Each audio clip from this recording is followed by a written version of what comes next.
арифметикалық прогрессияның алғашқы 10 мүшесінің қосындысы 400-ге, ал бірінші, екінші және бесінші мүшелері геометриялық прогрессия құрайтын болса, онда арифметикалық прогрессияның бірінші мүшесін табыңдар.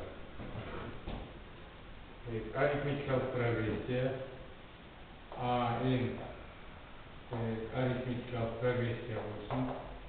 Арифметикалық прогрессия алғашқы 10 мүшесінің қосындысы 2А1 плюс 9-ды бөлінген 2 көбейтілген 10 тең 400-ге деп берілген. Және бірінші мүшесі А1, екінші мүшесі А2 және бесінші мүшесі А5 бұл геометриялық прогрессия құрайды. Геометриялық прогрессия құрайды. Арифметикалық прогрессияның бірінші мүшесін табуымыз керек. Геометриялық прогрессияның қасиетіне байланысты. Геометриялық прогрессия мынадай қасиетке ие. Екінші мүшесінен бастап әрбір мүшесі өзінің көршілес екі мүшесінің геометриялық ортасы болады. Бұл жерде ортаңғы мүшесін аламызда А2-ның квадраты тең болады А1 көбейтілген А5-ке. Геометриялық прогрессияның қасиеті. Мына үшеуі геометриялық прогрессияның құрайтын болып тұр.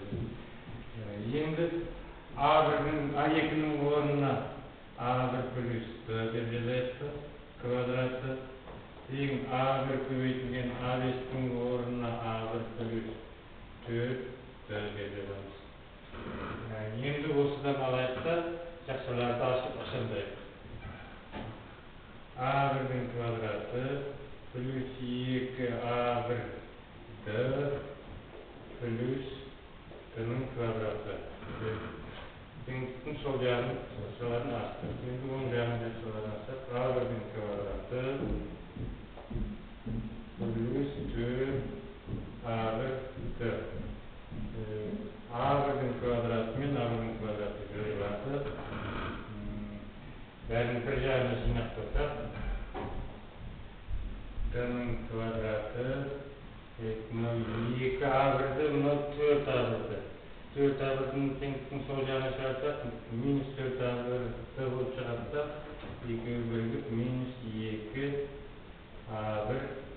Б болады. Тең 0-ге дейміз. Содан бұны жақшаның сыртына шығарсақ,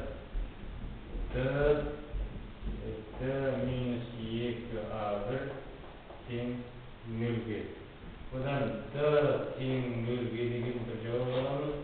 Екіншісі Д тең 2А1-ге деген жауап аламыз.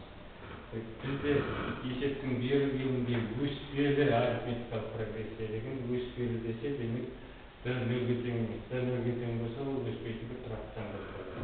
Бізге мына жауабы керек емес.